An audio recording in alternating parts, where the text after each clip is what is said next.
নমস্কার দিদি। কি বলি তোমাকে দুঃখের কথা দিদি, বড় মদ খেয়ে রোজ রাতে মারে।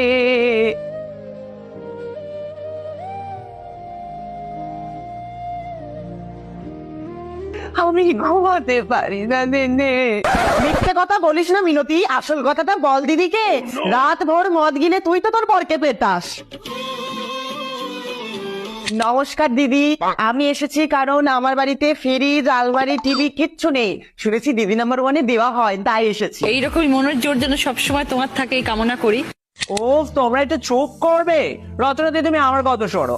আমি এসেছি কারণ আমি শুনেছি নাকি এখানে জিতলে ফার্স্ট প্রাইজ ছেলে পাওয়া যায়, আর আমি কিন্তু একদম সিঙ্গেল থাকতে পছন্দ করি না।